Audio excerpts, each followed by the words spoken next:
Welcome back to the PFF NFL show. Trevor, Sikkema, Dalton, Wasserman here with you guys. Talk a little quarterbacks. 8 days from night one of the 2025 NFL draft. And of course, everybody wants to talk about the quarterback position. I feel like we saved one of the best for last. And we know that Dalton, the chat today is probably going to be very reasonable, right? Not a lot of people have takes on quarterbacks, especially explosive ones, one way or the other. So I think this will be a very level-headed, calm, communicative episode here where we talk a little bit of quarterbacks. What do you think? Do you think that that's going to be the case here today? I'm expecting the most measured, least polarizing chat that we have ever had in any episode we've done together. Absolutely. Of course, yes. No, obviously, everybody's got takes on the quarterback position, and it's one of the toughest ones to evaluate because there's so much that goes into playing the position of quarterback. It can differ from team to team depending on where you get your connection with your head coach, the wide receivers, the offensive line, the run game that you have around you. There is so much that goes into this position, and we are going to give you our top 10 quarterbacks for this class. We're also going to talk about, just like we have for the other positions, some specific team fits, maybe not the guys at the very top. The guy at the very top, we think we know exactly where he's going. But some of these other guys a little bit further down the list, we'll give you some perfect team fits here. And we'll even give you some sleepers in this class if there's any that you haven't talked about enough yet. Before we get to that, though, this is a great sponsor for this episode specifically, because I know we're going to have some people out there who are going to be putting their GM caps on.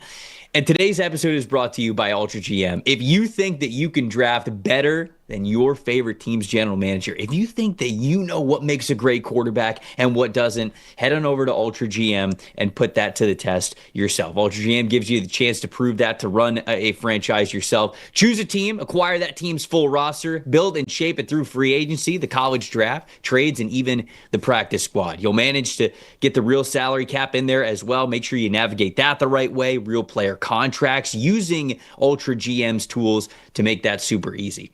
In Ultra GM, all the players are scored, including offensive linemen, special teamers, all that, and the scoring reflects the true value of each position. Of course, that means if you nail quarterback, it's going to mean a lot.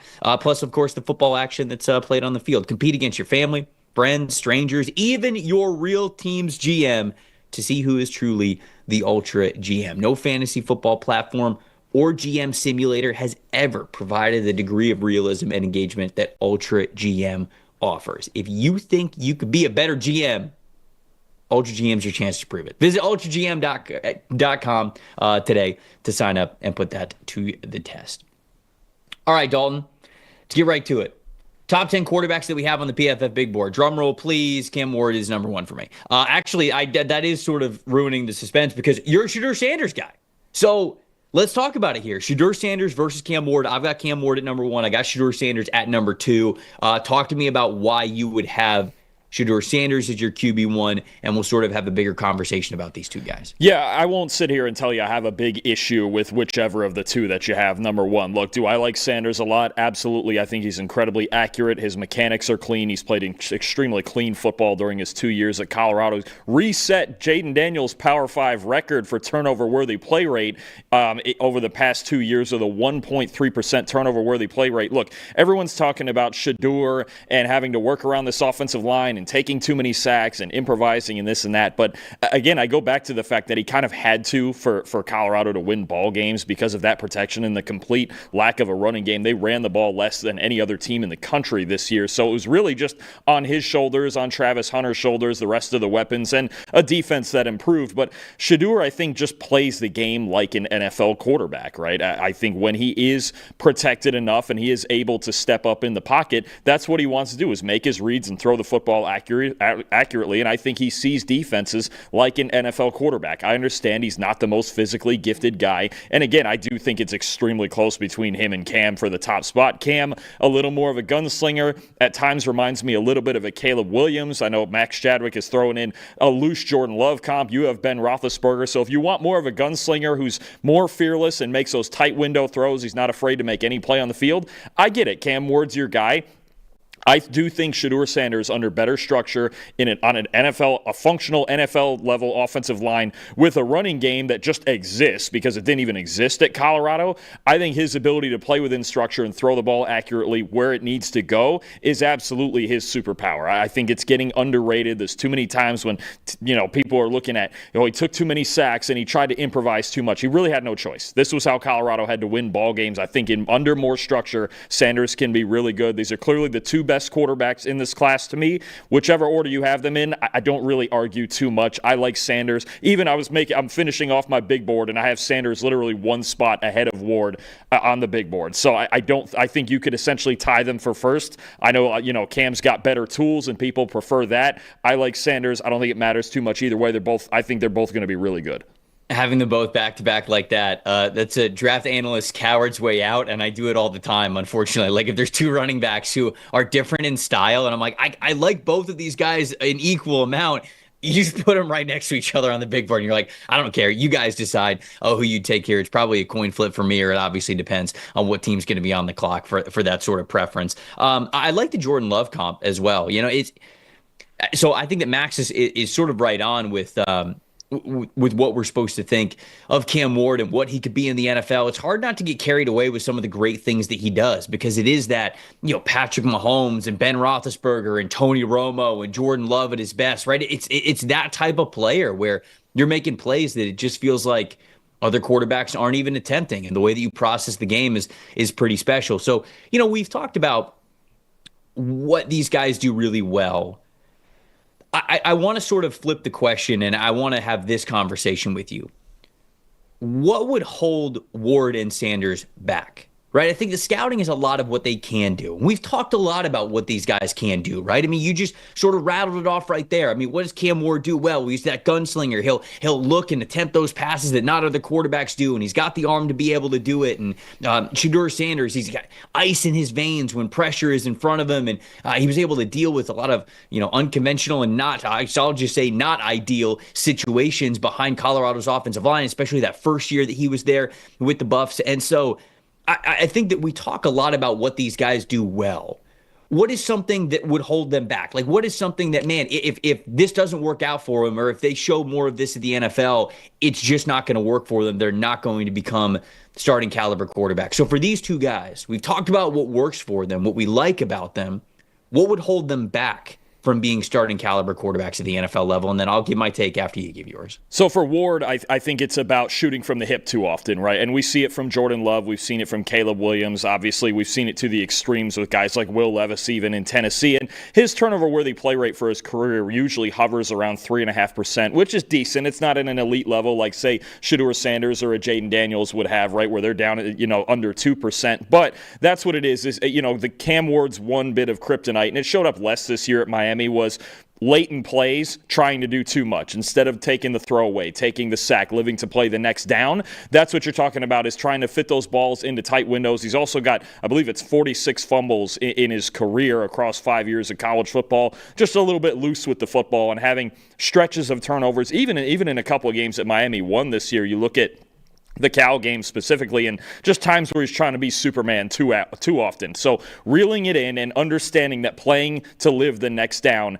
is not a bad thing. Taking a sack is not always the worst thing you can do. Get two hands on the football, right? He's kind of loose with the football a lot of times, in and out of the pocket, having it one hand down by his hip. It's loose. It's even a little bit of the Brett Favre mentality of just any play. I can make any play. That's where I think Cam Ward gets into trouble, is that Superman complex right back there in the pocket.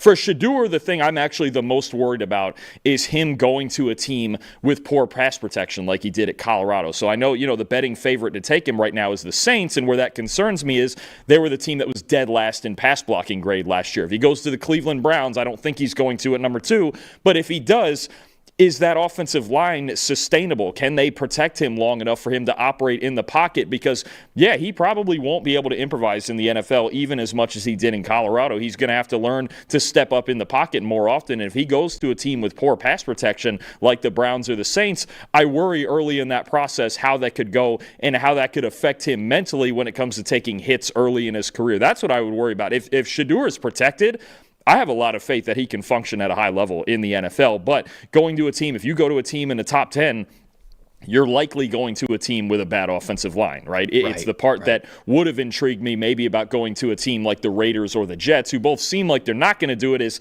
they've got pretty decent offensive lines. They've got some young talent to work with there. You talk about the Raiders with Colton Miller and those guys, and the Jets are, I think, actually putting together a pretty good young offensive line. But if you're talking about a team like the Browns or the Saints, or even at times the Giants have had questionable pass protection, that's what would worry me, is him feeling like, I don't have time in the pocket, I can't step up in the pocket, and seeing some of those same habits from Colorado coming out. Yeah, I think for Cam Ward, it's becoming Jameis Winston, right? I mean, like that is the worry that you have with him. For as much as we'd love to see the positive, and we go, see, that's Romo, and it's Mahomes, and it's Roethlisberger, and again, like Jordan Love, those types of names that we bring to the table. There's also the guys that flirt with disaster too much, and Jameis Winston, I think, is the prevalent one here in today's day and age. But that's really when you look at Cam Ward and the fact that, sometimes the arm angles are very unorthodox. Sometimes his feet just stop moving when he is in the pocket. And he is very, very calm, very collected, very confident when he is back there. And he feels like he can make every throw in every single play. But there are times when even Joe Shane said this, right? I think he was talking about the Virginia Tech game. And he was like, hey, you watch that Virginia Tech game. If you only watch the fourth quarter, you think that this guy is one of the greatest quarterback prospects you've ever watched. And then you watch I'm paraphrasing here, he didn't give this much detail, but he's basically like, you watch the first half of that game and you realize they're in the hole because of Cam Ward. And so if that inconsistency if it even stays the same level, I think he will struggle at the NFL, in the NFL, because these defenses are going to get a lot better at picking on him than college defenses were. So I think that the worry is that Cam Ward becomes more of Jameis Winston than he does like a Patrick Mahomes. And I think the underrated thing about, like a Mahomes or a Tony Romo or Ben Roethlisberger or whoever it is, like, yeah, they've got the spectacular big plays, but they were great at the small stuff too. Like they were able to, throw those smaller passes to keep drives moving and things like that. And I even would say that that's sort of an issue of Jordan Love even right now. Jordan Love wants to big game hunt a lot, and you got to be able to take what's underneath. You got to be able to move the chains a little bit more efficiently. And so Cam Ward that's sort of my thought of him, of how it would not work with him at the NFL level. For Shedeur, I agree with you. I think him going to a team with a bad offensive line is definitely worrisome.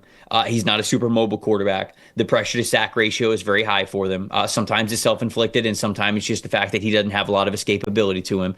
The thing that I really believe that would hold him back, though, because I think that wherever he gets drafted, they're going to want to build an offensive line in front of him. So I think that will eventually and hopefully become part of the equation, whether it's early in his rookie contract or even in the second half of his rookie contract. But for him, I just don't know if he has like difference-making NFL arm talent. And when you don't have that, you have to truly just be an assassin. Like your anticipation has to be elite at all times, because this league is too fast, and it's pass rush on the edges, on the interior. It's too good with their cornerbacks.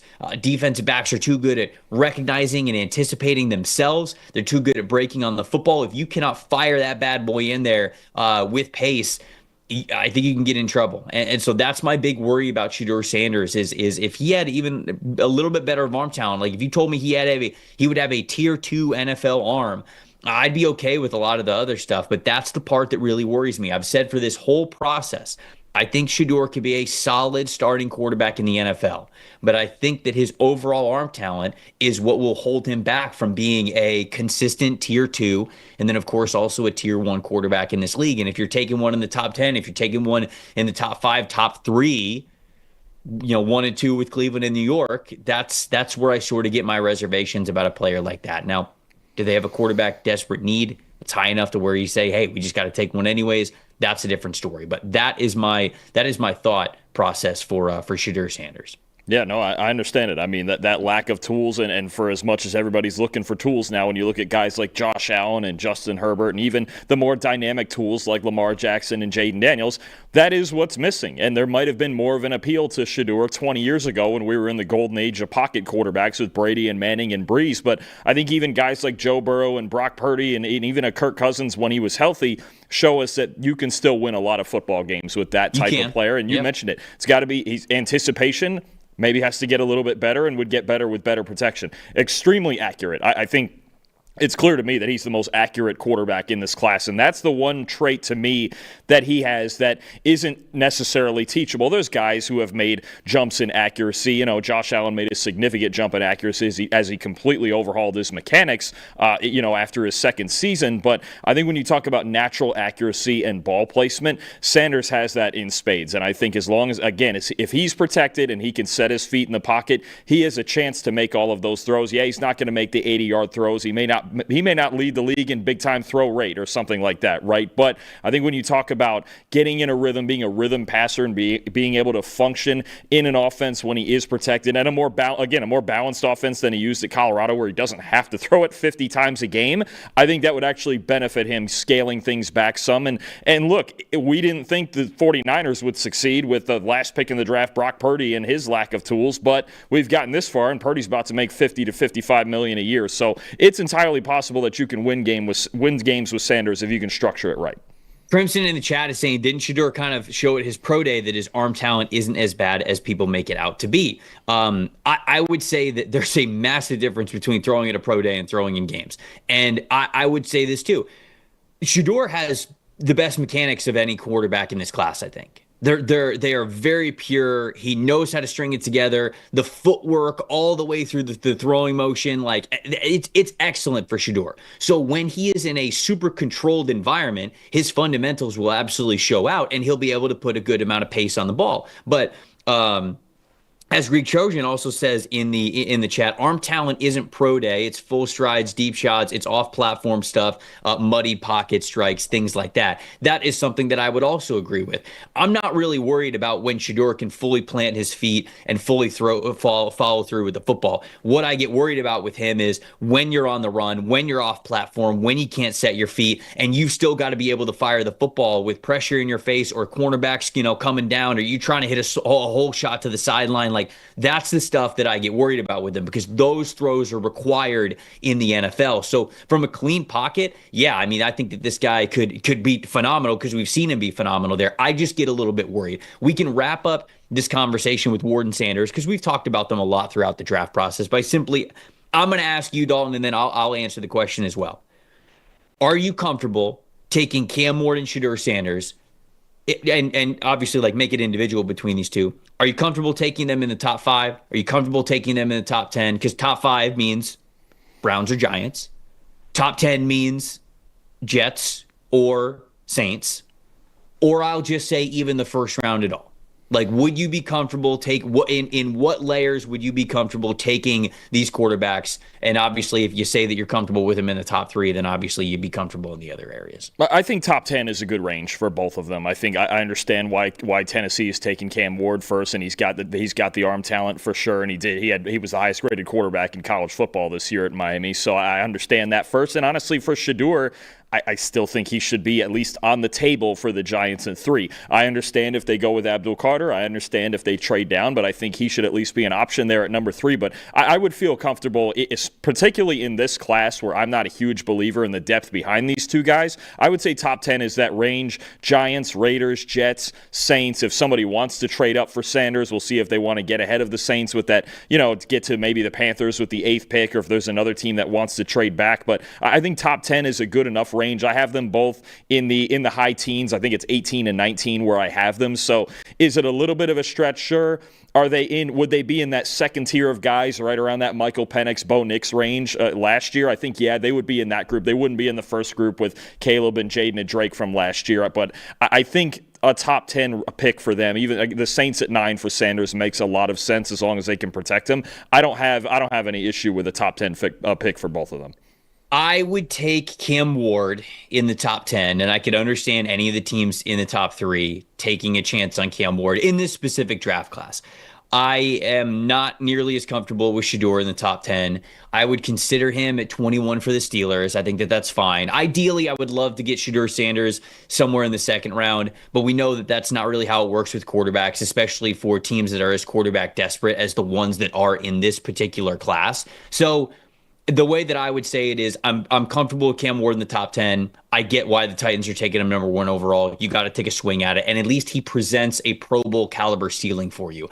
I don't know if I have that with Shedeur. I think that I have a very high floor. Somebody in the comments, I think it was Joshua who said this, like the way that Shedeur processes is also very, very clean. Again, like I think we have a high floor for this player. Fundamentals, mechanics, understands how to play the position very, very well. Obviously was very productive over the last 3 seasons when he was in college football. But I don't know if he's ever going to have the traits that can really stand out for him to be a all-pro type of a quarterback to outduel these aliens like Patrick Mahomes and Josh Allen and Justin Herbert and Joe Burrow and even like guys like that. So best case scenario, obviously, is somebody like Burrow, but I even think Burrow has better arm talent than Shedeur. So I would love to take him on day 2. That's not really possible. So instead, the way that I would answer this question is like when we get into the back end of the first round, Steelers at 21, I can understand it because they got a good offensive line that's in front of them that's developing. You have the offensive weapons to be able to surround them with. And then like maybe, Cleveland, the Giants, if they're not taking one at 1 and 2, maybe trading back up in the first round. That is how I view those 2 quarterbacks. All right, we have a huge chunk of quarterbacks that I think are sort of in that same tier that's coming up next. So we're going to get to that. But before we get to that, talking to all the parents out there, what's your child's future success look like for you? Is it them owning their own business? Is it them traveling the world with their family? Whatever it looks like, you can help them achieve that right now, no matter how old they are, with a kid's investment account from Fabric by Gerber Life. Fabric by Gerber Life was designed by parents for parents to make it easy to plan for and manage your family's financial path. Kids can't invest while they're minors, but this kids investment account from Fabric allows you to start investing in your child's future today. The whole thing is online, very easy to set up. You can manage the account right from your phone after you set it up. You set it up with just $20, no contribution limits to it, tax advantages. Funds are SIPC insured up to $500,000. There's no commission fees to it, just a low flat monthly maintenance fee there. Those funds can also be used for anything. It's not just when they're older, when they're younger too. It could be sports, it could be music classes, tuition, tutors, things like that to really help them out, put them in a great position to succeed. And then when they're a little bit older, maybe you are helping them buy that first house, start a business, buy the first car, whatever it is. Join the thousands of parents who trust Fabric to help protect their family today. Start investing in your child's future today at meetfabric.com/PFFNFL. That's meetfabric.com/PFFNFL, MEET fabric.com/PFFNFL. Portfolios are managed by Fort Washington Investment Advisors Incorporated. Additional services provided by Apex Clearing Corporation. All investing is subject to risk. You can learn more at meetfabric.com. Oh, man. QJ in the chat saying Shedeur's better than Drake May and Caleb Williams. I don't agree. Even for as big a Sanders fan as I am, I can't quite go there. Can't do that. Yeah. Walt is saying I have the Giants on the clock at the top of the 3rd at pick number 65. Should I have them taking Jalen Milroe, which is a great transition into this next group of quarterbacks that we have here. I have Jalen Milroe as QB3, but to be honest with you, it's a giant bucket. It's giant tiers for this quarterback class. Jalen Milroe is QB3 for me. Will Howard is QB4. Riley Leonard's QB5. Jackson Dart QB6. And then Tyler Shuck, who feels like all the rage now at this point, is a potential first-round quarterback prospect. I have him at number 7. So I would say that those 5 quarterbacks right there, Dalton, are sort of in that next bucket and tier.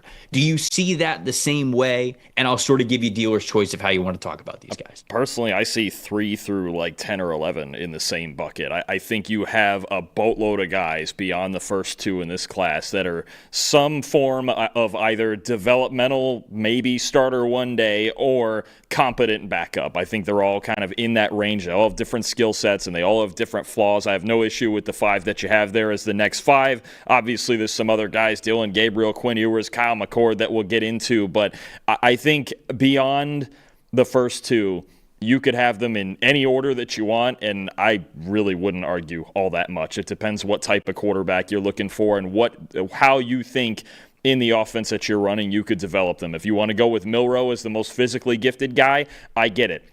You want to go with Will Howard as kind of the most improved guy and got a lot better in the pocket working under Chip Kelly this year at Ohio State. I get it. Riley Leonard's kind of this, I think, high-floor backup type with good athleticism. I'm just not sure about his ability to throw downfield. Jackson Dart has a lot of athletic talent, but he ran a very college offense under Lane Kiffin where only 40% of his dropbacks were really true dropbacks. And then Tyler Shuck, high school pedigree, was in college football so long that he backed up Justin Herbert at Oregon, dealt with a lot of injuries. And then this year at Louisville, working under Jeff Brom, who's very quietly one of the best quarterback whisperers in college football, played a pretty professional brand of football over there at Louisville, got a lot better from his days at Oregon and at Texas Tech, where he's kind of a gunslinger and even reckless with his running, and that's really what got him some of those injuries that he had throughout all that time and what kept him in college football for felt like a million years. But look, they all have different types of talents, they all have different types of flaws, and it's just a matter of what you prefer and what you think you can develop them into. AirJair54 says Milrow is Kirkland brand Malik Willis. Shout out Costco. Love Costco. Love the Kirkland shout out there. I actually, you know what? I was about to say something. I'm gonna save it for my favorite fits a little bit later. But yeah, when I look at these quarterbacks, there's all just, the way that we talk about them, I think is like a day 3 player, right? I've talked about this with wide receivers, with running backs, with pass rushers. When you start getting into day 3 guys, yeah, there are certain things that you could point out of things that they do well, but there's a reason why they're day 3 players. It's because there's a but, and then it's just okay. Now there's a bigger list of okay, well they might be a little bit too one-dimensional. They do this one thing well, they don't do these other things well, and it feels as though each quarterback in that list that I listed off has things that they do really well, but they also have things that hold them back from being day 2 selections. Like Walt was saying, hey, Jalen Milrow in the 3rd round. Now, Jalen Milrow got invited to Green Bay. So he is going to, and I don't mean for a top 30 visit, I mean that he is going to be there on night 1 of the NFL draft, fresh suits, going to be ready for it, cameras all around it. Like they think there's a chance that this dude could really be a 1st-round pick. So just like the conversation that we were having a little bit with Shedeur Sanders, when quarterback, and this seems like an every year thing, but the desperation that teams have for the quarterback position is going to bump a lot of these guys up almost a full round, I think, from their projections. Now, we said this also about the 2022 NFL draft. And Kenny Pickett was the only one who went in the 1st round, none in the 2nd round.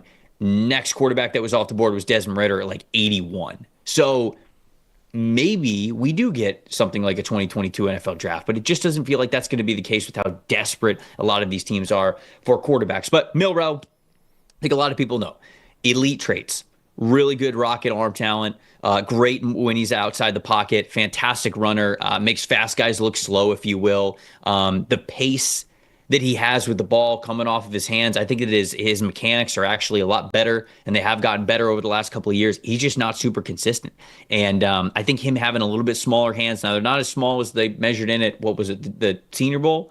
And then the Combine, his hands were a little bit bigger because the measurements were a little bit different this year. But I think he has smaller hands anyways for the position. And because of that, I think he has a little less control on the football. And with him having such a twitched up throwing motion, the less control, the less grip you have on the football, the higher the variance can be of exactly where it's going to go. And if you look at Milrow's completion percentage, it's actually not too bad, Dalton. But you got to watch the film and you go, okay, true ball placement, NFL level ball placement, that's lacking from him. So it is a very similar conversation to the one that we had about Anthony Richardson. And here we are, 3 years into Anthony Richardson's career, and we've got Daniel Jones in the building, and he's going to compete for that starting job. And I think the reasons are, big one is because of how inconsistent he still is as a quarterback. And so I think the same can be said about Jalen Milrow. I think Will Howard and Riley Leonard, very similar quarterbacks in the fact that they have prototypical size. They have pretty good arms. I think they have the arm for the NFL level. I think Howard's is a little bit stronger than Riley Leonard's is. Riley Leonard has some incredible touch and timing throws. And the kid is just spoken of so highly, whether it was at Duke, whether it was Notre Dame, whether it was at the Senior Bowl. I mean, you could not find somebody who had a bad thing to say about Riley Leonard's sort of football character and who he is as a quarterback. And I think that he is somebody who has clearly put his body on the line. Notre Dame used him as a battering ram in short yardage situations and goal line situations. And the fact that he was out there in Mobile at the Senior Bowl just, what was it, like 10 days? after the national championship on the longest season in college football history, with the college football playoff expanding the way that it has, to be out there still throwing in Mobile, I think was a showcase of how much he loves the game. Jackson Dart, really good arm talent, natural athlete. I like the way that he's slinging it. Really good deep passing grade in particular. He also is sort of, in my opinion, a little bit of that Jordan Love type of, okay, I'm always looking deep. I'm always looking for the biggest throws, but can he operate underneath the way that he needs to? And when I say underneath, I'm not just talking about screens and slants. Like, can you take things where it's like, all right, you're letting routes develop. Okay, you're timing things up with comebacks and curls. Okay, you're waiting for intermediate crossers to develop and open up, and you're throwing with good timing and touch when it comes to putting in the breadbasket horizontally, not just vertically. Like, we know that he could throw it deep down the field. That's what he's been doing a lot when Lane Kiffin's offense. But can he do the rest of that stuff well? And in particular, outside of those scripted plays from Ole Miss. Can you read defenses post-snap the way that you need to? Can you operate in the 4-minute and 2-minute drill the way that you need to? I sort of have my reservations about that, but he could certainly still grow in that area. Tyler Shough, I understand why people like Tyler Shough's film. I mean, he's got one of the better arms in the class. So even if it's throws that are him, like fading away a little bit off the back foot, like, he's got some fantastic accuracy, pace, velocity, everything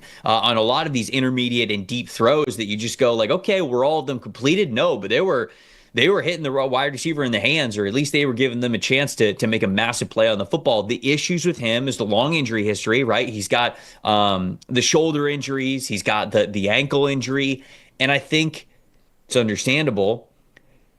He sometimes shies away from pressure in ways that I don't want him to. And I've got to think that the injuries and how much he's been beat up sort of goes into that.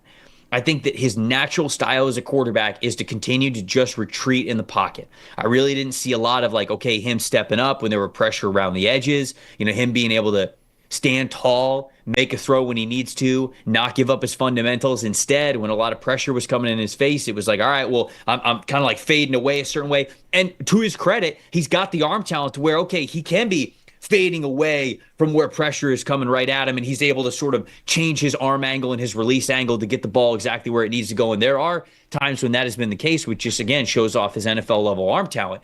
But I also need you to stand a little bit more confident. I can't have you dropping back as 7-step, 9-step drops every single play, which he was able to do at Louisville and at the college level, but that just doesn't fly in the NFL. So if you could guarantee me that, one, the body's going to hold up the way that it needs to, two, the shoulder injuries aren't going to be long-term things that he has to deal with, and three, the fact that he's going to play more confidently now that he has made it to the NFL. He doesn't have to, maybe protect himself as much.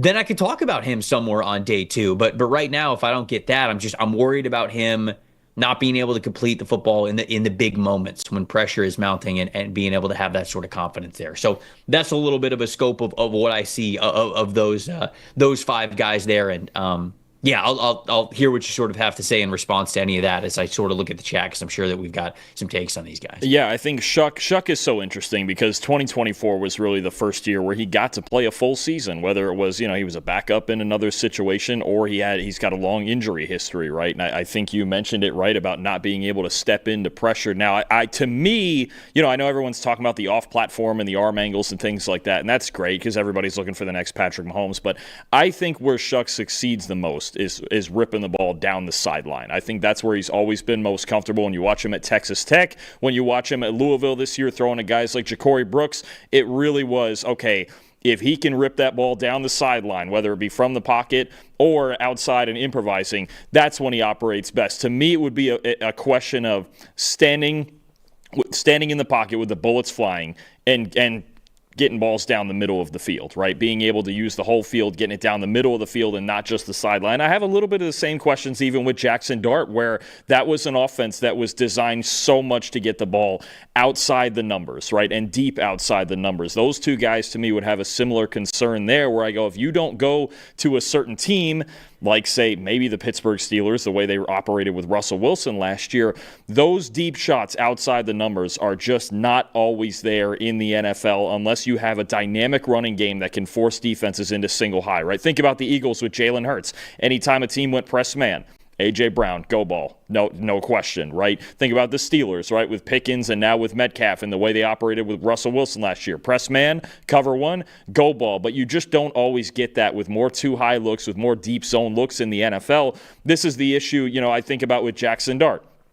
Anytime he played Georgia, when he played Alabama, when he played one of the elite defenses on his schedule, they knew, take away the deep shots, make him beat you underneath. And 9 out of 10 times, he just couldn't do that, right? Because the entire offense was based on that. Not as drastic. There was a little more variety under Jeff Brom in Louisville for Tyler Shuck, but there was kind of that element of the throws that he's most comfortable with are the ones that are the hardest to complete in the NFL, and that's those deep shots down the sideline. So I think for Dart, it's adding more variety underneath, like you said, and for Shuck, it's adding that variety down the middle of the field and standing in there when the bullets are flying and throwing the ball down the seams.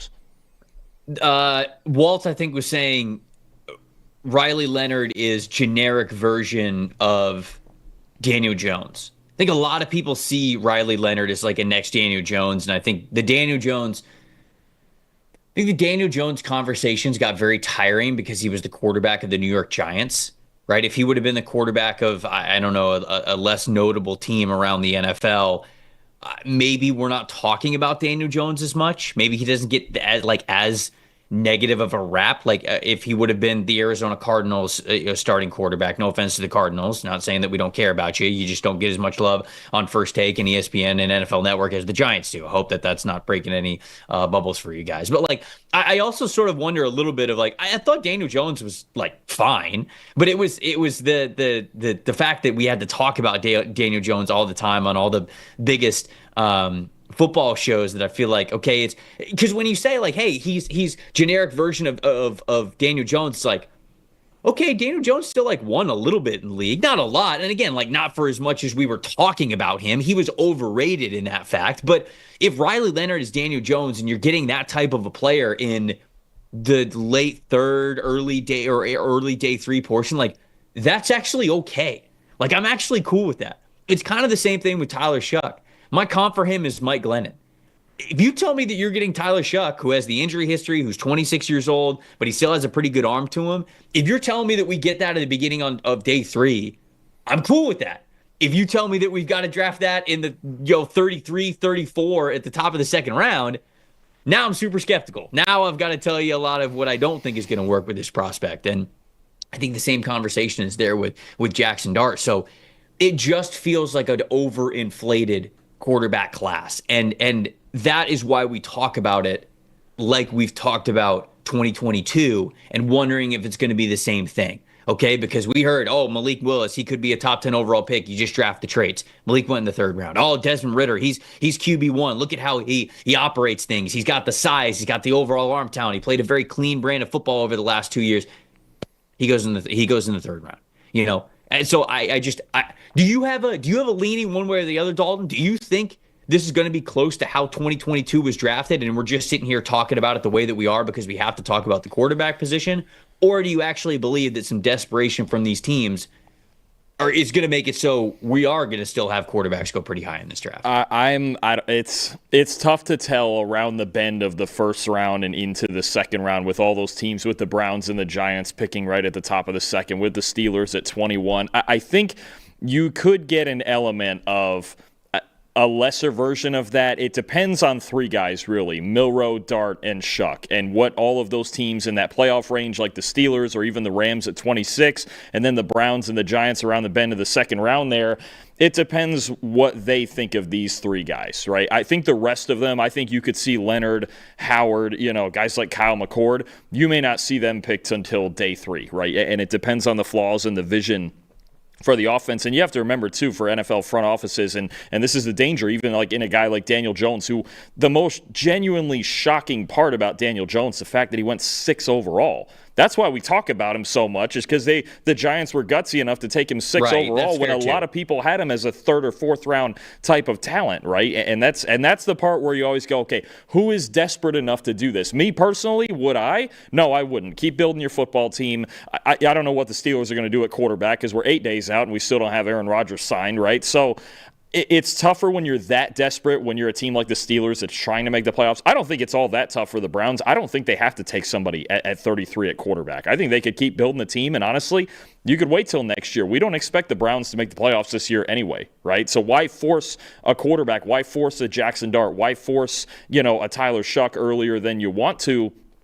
When you're not going to win with him anyway this year or maybe even next year. You're not going to win until Deshaun Watson is off the books. So me personally, I wouldn't take a guy around the bend like that. I think it's the first two quarterbacks are separated big time from the rest of them. And I'm finishing up my final top 100, and that's going to come out tomorrow. And I'm not sure I'm going to have another quarterback in it. I just don't think the depth of this class is all that good. And again, the urgency of the position is driving these guys up. Guys like Tyler Shuck and Jackson Dart, who coming out of the college season, I didn't think they were anywhere near first-round picks. And it's entirely possible that those three guys, Shuck, Dart, and Milroe, any one of them could be taken in the back half of the first round. I really didn't think that would be the outcome for any of them.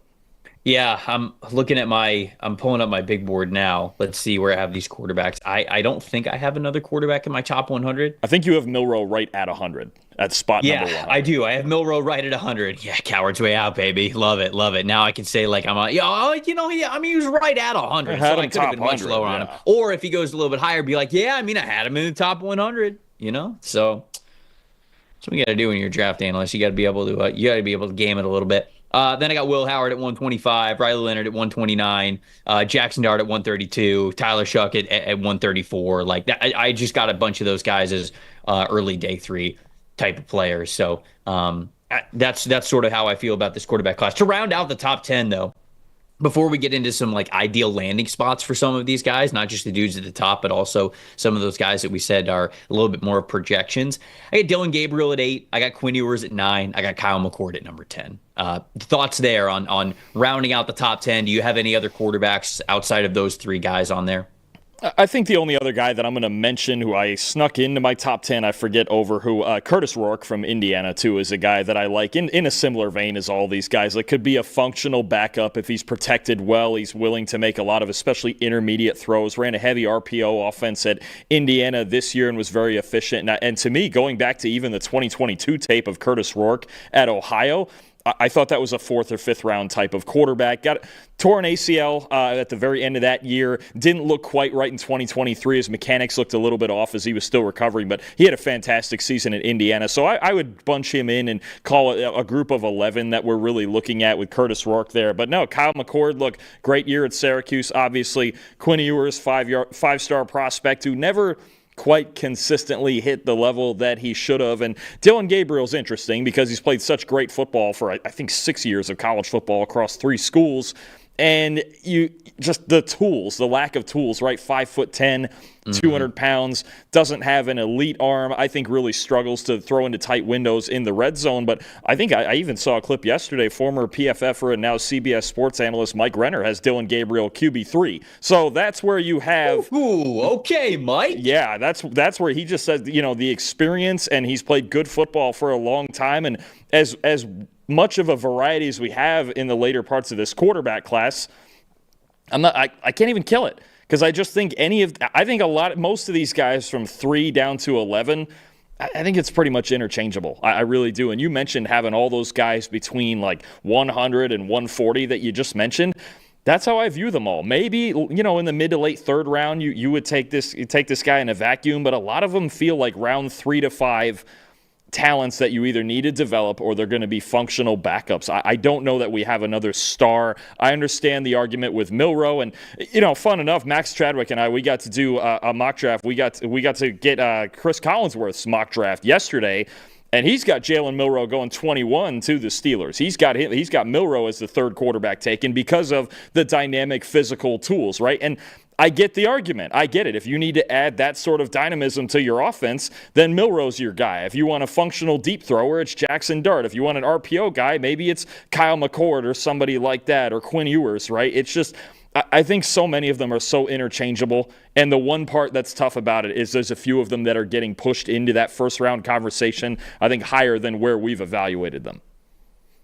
Look, the way that I have these 3 remaining guys, Dylan Gabriel, Quinn Ewers, Kyle McCord, if you want to take a bigger swing, you take Quinn Ewers or you take Kyle McCord. I think that those guys at least have sort of that gunslinger mentality to where like you could potentially get a starter out of them. I don't really believe that with Gabriel anymore. I used to have him as my top five, as a top five quarterback in this class, because you were sort of talking about it there. He plays just such a clean brand of football. He's played that for multiple programs at UCF and Oklahoma and Oregon. Like, he has just developed into a really good, accurate, high anticipation, highly consistent type of a quarterback. The issue is, and we saw this at the Senior Bowl, unfortunately, especially on that third day of practice of the Senior Bowl, they put Gabriel in his most uncomfortable situations. Between the 20s, I think he's excellent. I think he knows how to read defenses, knows how to read the field, is very good under pressure, very accurate player. Again, high anticipation type of a dude, knows when to release the ball, has great timing with his throws and his wide receivers. But on day 3 of the Senior Bowl, the areas that they really sort of exposed him a little bit here, and on purpose because they want to put him in tough situations, rolling to his right as a left-handed quarterback and not really having those physical gifts to be able to like make those crazy off-platform throws when you're rolling to your right, opposite of what you're comfortable with, and then trying to plant your feet and throw it in the end zone. That was tough. And then red zone stuff right there. I just mentioned it. Being able to fire the football into the red zone in extremely tight windows, he just struggled with. There were a lot of no throws from him. There was a lot of holding on to the ball. There was a lot of, timed sacks because he wasn't comfortable firing the ball in where he needed to. Now, when it was plays where he can anticipate a route, okay, that he was good with that and he threw some touchdowns doing that. But I think he's just got a much lower ceiling than a lot of the other guys in this class. I think he's really limited with his total tools. And so to me, he's just a preferred backup, a guy that you would love to have come in if your quarterback has a high ankle sprain and he's going to miss 2 weeks. Okay, we're putting Dylan Gabriel in, and he is going to be like, we're okay with this. He is not going to be panicked. He's going to give us what we need to. Maybe we have a little bit lower of a ceiling as a team these next couple of weeks, but at least we know we have a floor where we could still get some wins. It's not a guaranteed 0-2. So that's the situation where I would draft Dylan Gabriel the most. Somebody in the chat was talking about him like, oh, Miami Dolphins, right? He's going to back up Tua. That's actually not a terrible strategy with both of those guys being lefties and with Dylan Gabriel being able to give you a pretty high floor as a backup quarterback that might need to come in for you. So that is how I see the rest of that top 10. So before we get into some specific team fits, I got to talk about what I got on my head right here. This is the best hat you can get. Melon hats, they're fantastic. They're a staple for every outfit, no matter what you're doing. If you're working out, you can work out in these hats. If you're going out, hanging out with friends, going on a date night, whatever it is, you got to check it out. They've got all sorts of different collections for a different type of lifestyle or a different type of purpose. The Hydro collection is like, all right, well, if you're by the beach or you're by the boat or the river or whatever it is, maybe you're running in the rain, whatever it is, they're going to be great for those situations. If you know you're going to get wet, they've got a thermal collection, which is fantastic for, keeping you warm in the winter or things like that. They've got very lightweight collections for summertime. You see on the screen there, whether you're golfing, whether you're going on a run, like I was saying before, getting a workout. These aren't your average hats, okay? Melon takes the most premium, durable materials and make them into the most premium and durable headwear that you have in the world. They're built to last 5 times longer than any hat out there. Built for all different situations. They're the most comfortable fit. You could totally feel the difference. Again, I'm saying this from experience. I got it on my head right now. You could feel how it's a combination of structure, lightweight, comfort that you don't get in other hats. Like it's often you have to choose between, okay, well, I want a hat that's structured, that's not going to move or bend too much. Okay, well, they're not going to be very comfortable. Okay, well, I want one that's comfortable, a little bit more lightweight, but it's super flimsy and it's not going to last. These hats are the best of basically every world. If you are looking for a hat that is tough as you, check out Melon. You won't wear anything else after you get one. The world's most durable hats, look no further than Melon, MELIN.com. Put these hats to the test yourself. I know you're going to love them. Some best fits for these quarterbacks, right? We've talked about, okay, these are the quarterbacks that we have ranked in certain spots. But what about fits, right? We've talked about strength and weaknesses. Well, if this guy goes to this team, well, if this guy goes... Let's put him in ideal situations. Cam Ward's going to the Tennessee Titans. Okay, that's happening. We don't have to bring up Cam Ward. We don't have to talk about that one. That one's almost a foregone conclusion at this point. But who's your first quarterback team fit that you like from the guys that we talked about today? I'm going to go early. I'm just going to make the case for the Giants to take Shedeur Sanders third. And even if you don't start him over Russell Wilson week one, I know you have Jameis Winston there too. I think you just look at some of the numbers that say Shedeur Sanders is pretty darn good. The best turnover-worthy play rate in Power 4 history for us at PFF. The third best adjusted completion percentage in Power 4 history. The ninth best passing grade on 10-plus yard throws. So he's not just dinking and dunking and throwing the ball 4 yards all the time. Ninth best passing grade on 10-plus yard throws among a lot of the first-round quarterbacks that we've seen in recent years. And per our quarterback charting, the sixth best accurate throw rate. Look, I get it. Doesn't have Josh Allen's tools. I understand that. But if you want to raise the floor on an offense that does have some things to work with here, right? You're building this offensive line around Andrew Thomas. Now, I think they could still improve it, maybe even on day 2 or early in day 3 of this draft. Right tackle is certainly an issue for this team, but you have Malik Neighbors. You have Darius Slayton. You have Wan'Dale Robinson. You can certainly find a running back somewhere in the mid rounds in this draft to add on to Tyrone Tracy and Devin Singletary. Brian Daboll's a really good play caller. I just think I would understand if it's Abdul Carter or they got a really good trade. Hell, even if they traded down not that far, let's say they traded down to 8 with Carolina and they still stayed in front of New Orleans and they got extra draft assets and then they took Shedeur at number 8, that would be a home run draft for me. I would have no issue with that. I just think the Giants should not take this off the board because, yes, you have Russell Wilson. Yes, you have Jameis Winston. You don't have a long-term solution. I do think if you build it right and you do have that number 1 receiver in Malik Neighbors like he had with Travis Hunter at Colorado, I think Shedeur could succeed with the Giants. I really do, and I think the Giants still need to heavily think about it, either third overall or, again, if you got someone to trade up there for Abdul Carter and you still felt like, hey, Shedeur is within range and we could maneuver and still get him and get extra picks, I don't see anything wrong with him being in New York. I wouldn't do it at 3.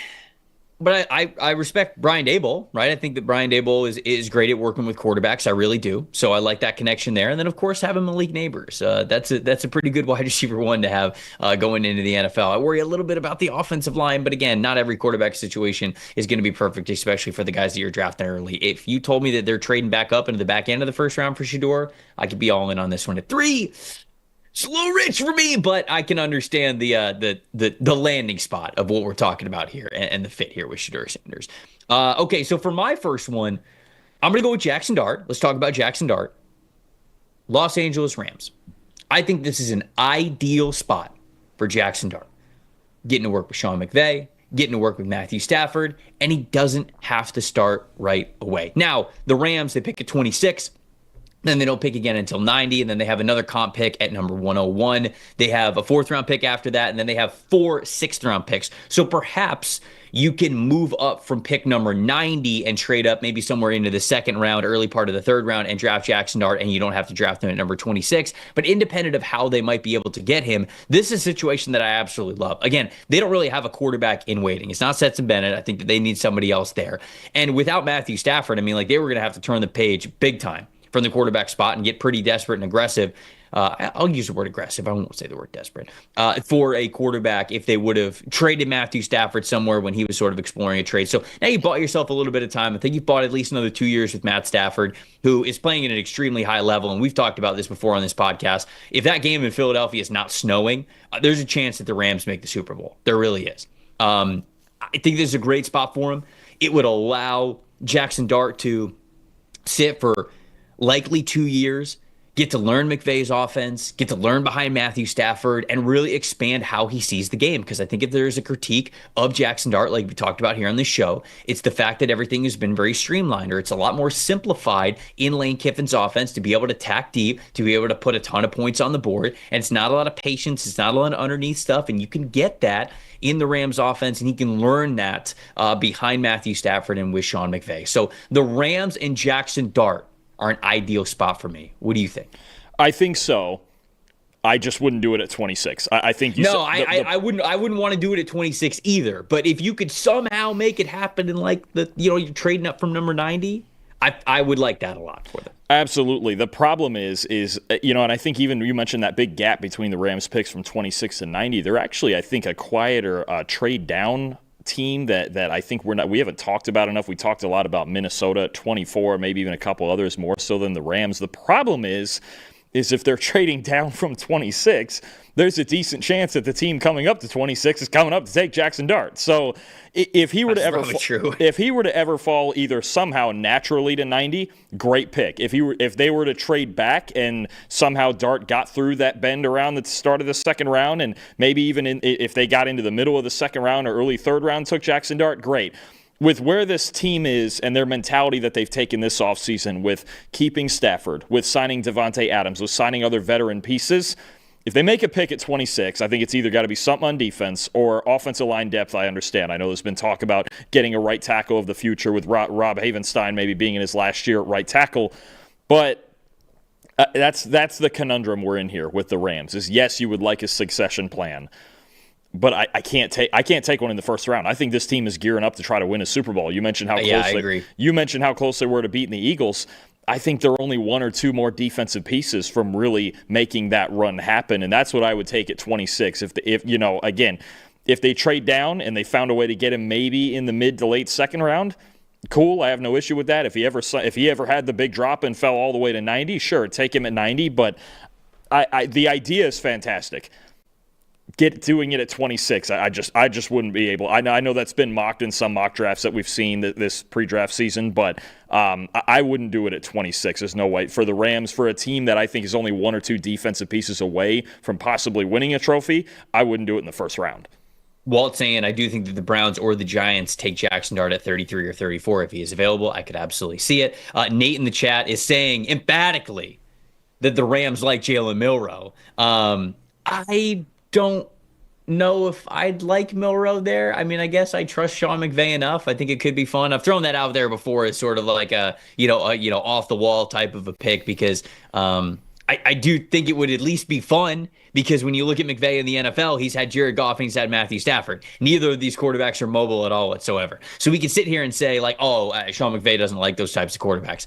I mean, I don't know. I wouldn't really say that. He sort of inherited Jared Goff, and then he traded for Matthew Stafford, who's been one of the best quarterbacks in the NFL since he's been there. So I don't know if it's a preference to say like, he doesn't like mobile quarterbacks. He doesn't work with mobile quarterbacks. We just haven't really seen that opportunity. So I do think that's at least fun to think about. I still believe that Jackson Dart would maybe be a better quarterback to sort of let sit behind Matthew Stafford because I think they're a little bit similar in style, and I think that Jackson Dart you could really get the most out of whoever he is as a prospect. Honestly, for Jalen Milroe, I've talked about this before. I kind of want him to go to the Green Bay Packers. I kind of want the Packers to do what the Patriots did with Joe Milton, where they're kind of striking while the iron is hot with Malik Willis and how he played well last year when he was in relief for Jordan Love. And maybe you could get like a third round, fourth round pick for him because again, you're talking about how desperate these teams are this year to get the right quarterbacks or at least new quarterbacks in the building. Maybe you could get a third, fourth round pick for Malik Willis, and if you do that, and then you could get Jalen Milroe a little bit later. Again, I'm not talking about a 23 overall. I'm talking about much later in the draft.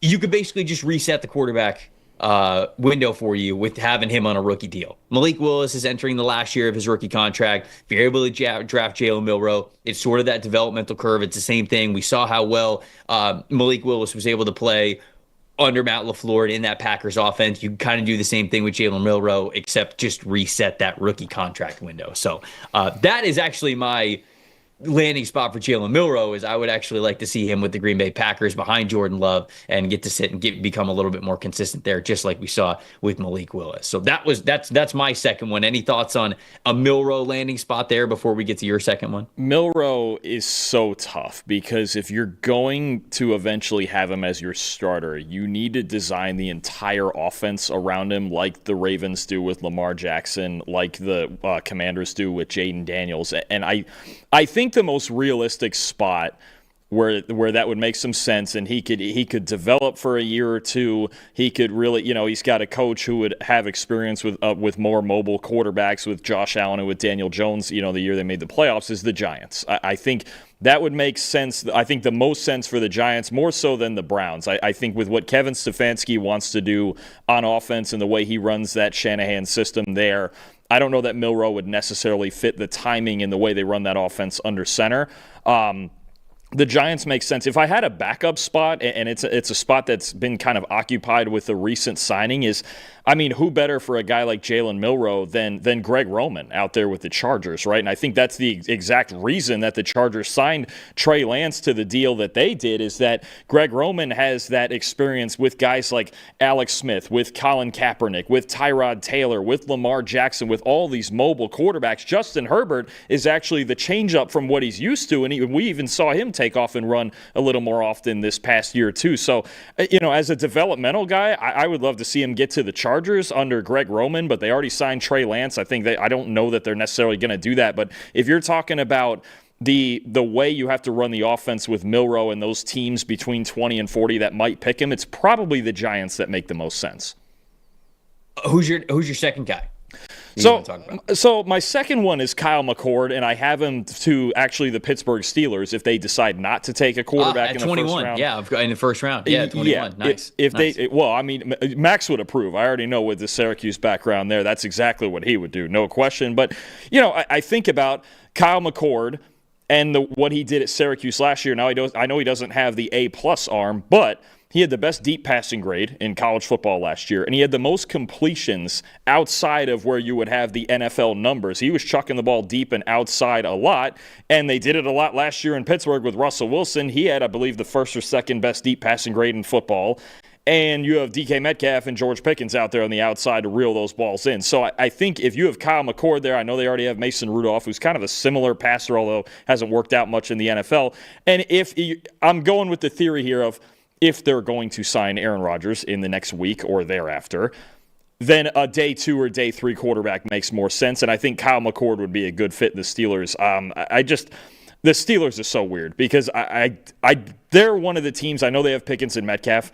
I really have no idea what their offensive philosophy is at this point, because last year they didn't run the Arthur Smith offense that they ran in Atlanta. The offensive line was banged up, and they were just chucking up deep balls. So I don't know what kind of rhythm this offense is trying to get into, but if they're just trying to throw deep balls down the sideline and they want a day 2 or early day 3 guy, then I think Kyle McCord might be their guy.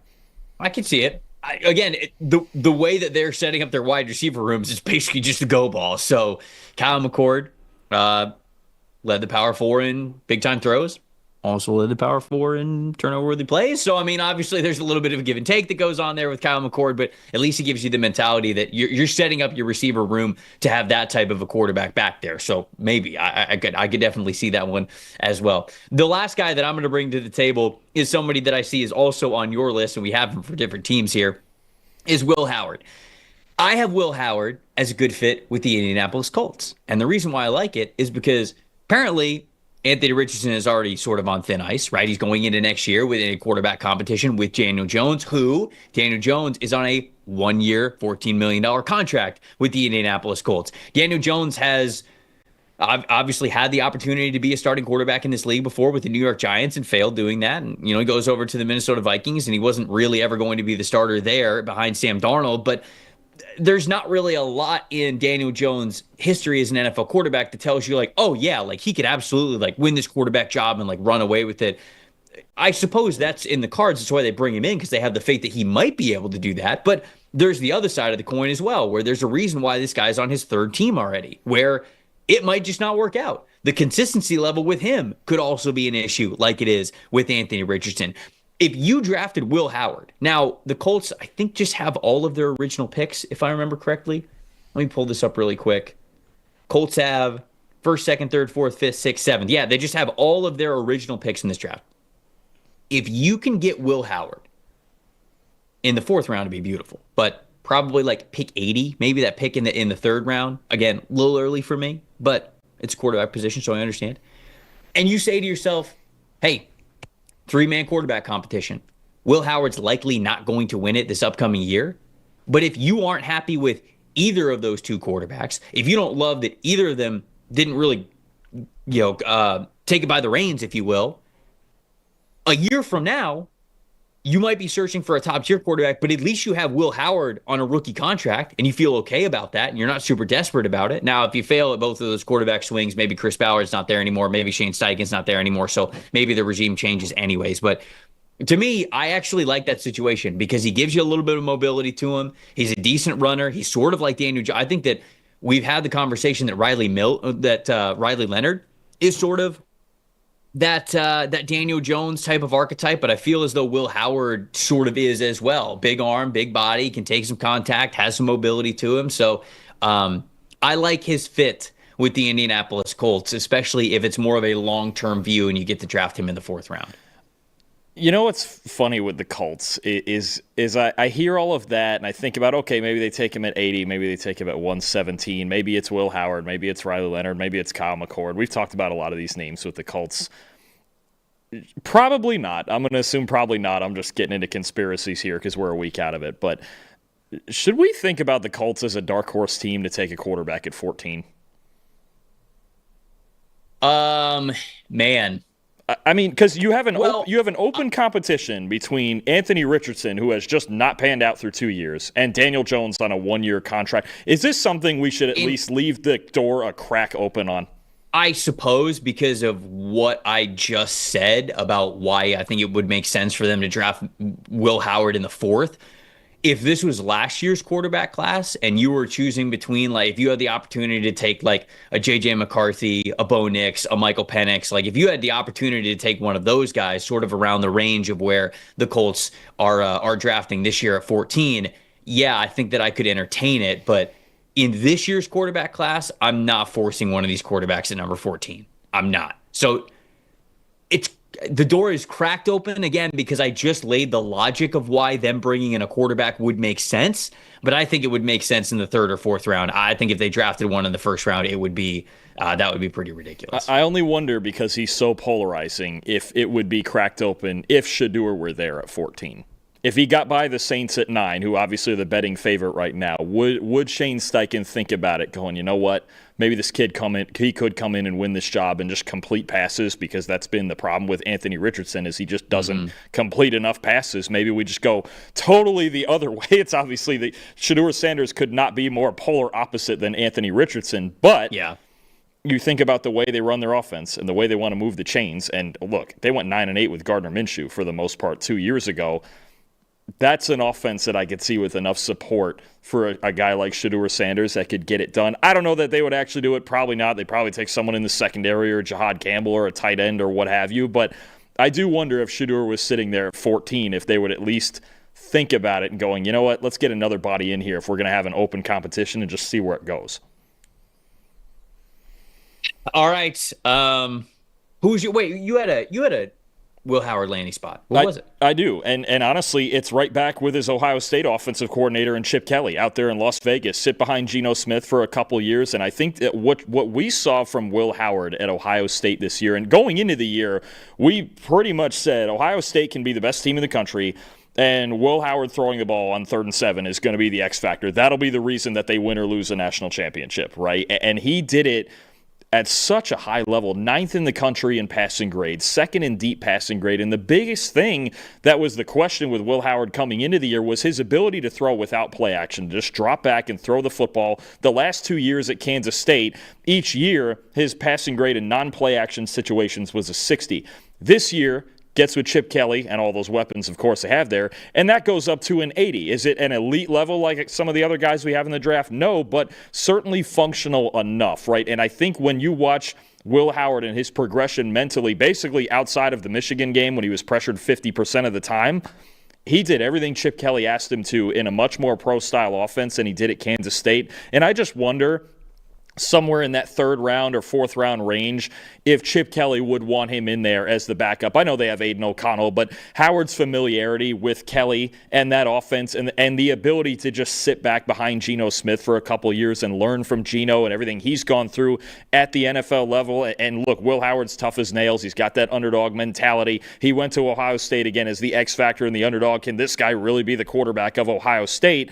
And he did that. And the biggest reason was Chip Kelly and his ability to translate the offense for Will Howard and Howard's ability to understand it and just do what was needed to be done from the pocket. He got so much better this year than he was at Kansas State, and Chip Kelly was a big reason for it. I think if he went back to Las Vegas, I should say if he went to Las Vegas back with Chip Kelly, it wouldn't shock me at all, and I think that's a place where he could succeed because of that familiarity.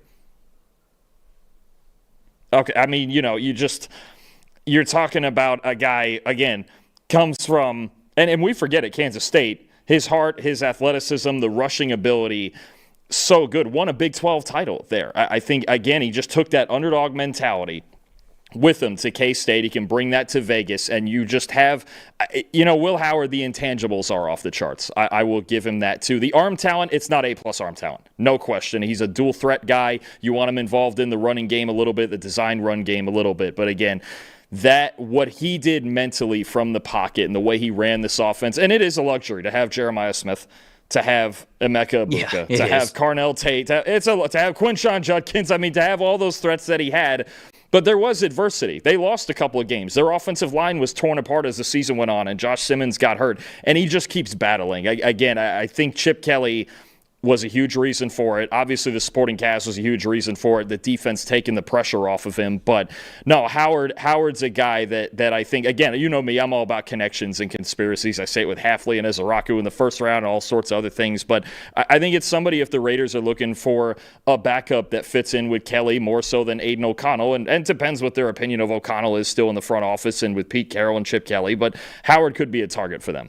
I agree. I think that spot makes a lot of sense for them as well. I'm with Walt in the chat. Like, he's my QB4. I think there are a lot of potential landing spots, especially if you tell me that you can get him somewhere like third, fourth round. Like, I'm cool with that.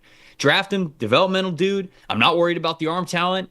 He's got the adequate NFL size. He's got the durability. He's got some rushing ability too. And obviously that college football playoff run was a lot of fun for him. Okay, we're going to talk about some sleeper quarterbacks that are outside of my top 10 before we do that. PFF's NFL draft coverage is powered by Jack Link's duos. Jack Link's knows that there is nothing like a great duo, right? That's why they've created the new Jack Link's duos. New product line brings two different flavors of jerky in one bag. It's not like two flavors that are mixed up. Like, it's two different flavored pieces of beef jerky that are within the bag. Now, it's not just two. It's a lot more than that, but you guys get what I'm trying to say. They know that the NFL draft brings together a lot of great duos as well. Joe Burrow, Jamar Chase got reunited in the NFL. That's a great duo. Puka Nacua, Cooper Kupp. That's a great duo that we found, a wide receiver duo.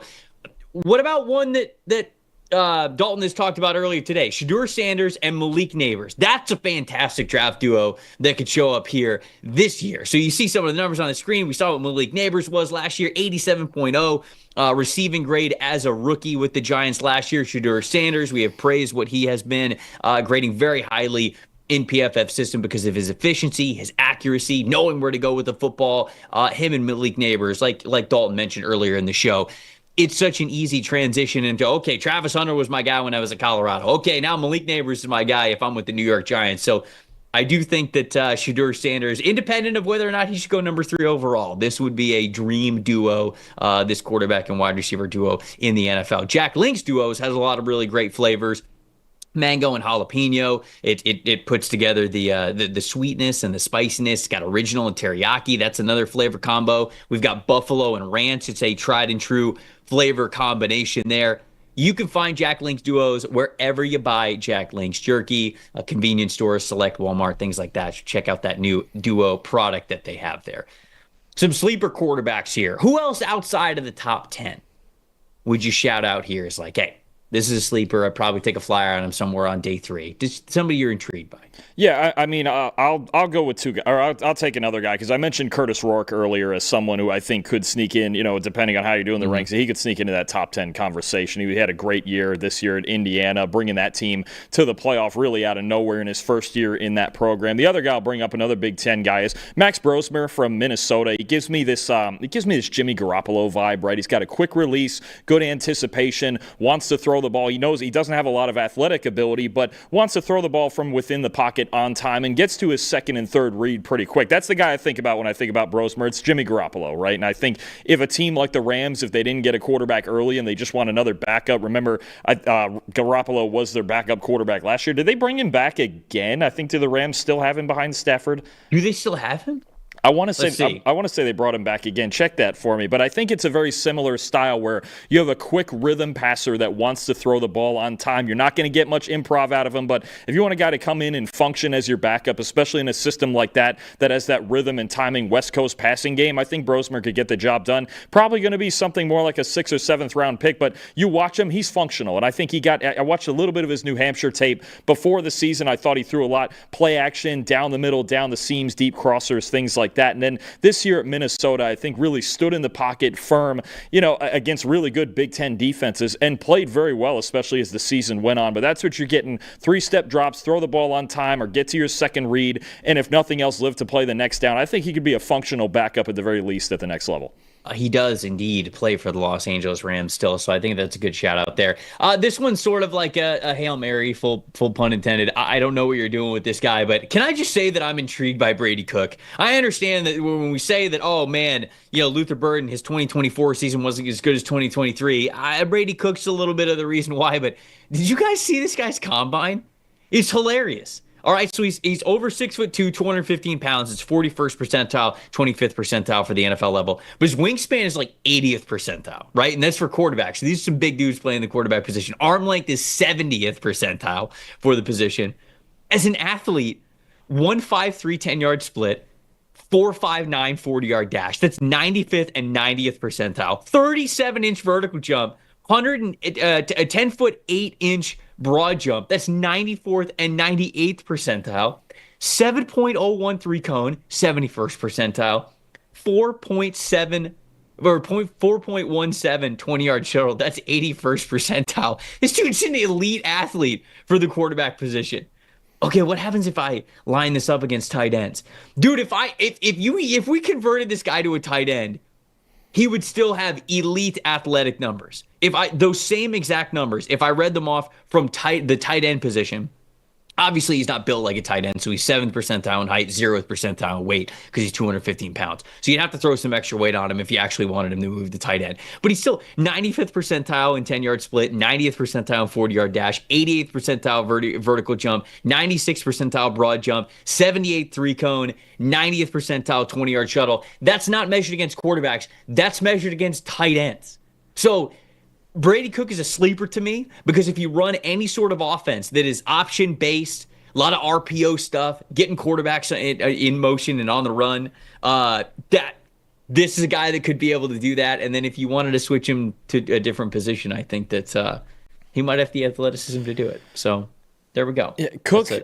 No idea if he's getting drafted. No idea if he's getting drafted, but he at least intrigues me because of how he tested as an athlete. Cook is interesting because you mentioned about an RPO or read option type of offense, and it's funny because they really didn't do that much at Missouri. It was very much a drop back, more traditional offense. They were in the pistol a good amount too, but it's weird this year because if you would have mentioned him at the end of 2023, I think there would have been a lot of teams that took him early on day 3. I would say. I think the arm is above average. The mobility is above average for sure. He dealt with a knee injury at times that he played through, had a knee brace on, and took away a little bit of that. But the big question for me always with Brady Cook is just his ability to handle pressure. His answer to pressure generally is to take off and run the football. He's one that really struggles to stand in the pocket and make throws through pressure, but there are moments, especially in 2023, where you go, okay, that guy, that could be a functional, at least a backup or maybe even a spot starter in the NFL, and his turnover-worthy play rate this year was only 1% flat, which is an elite number.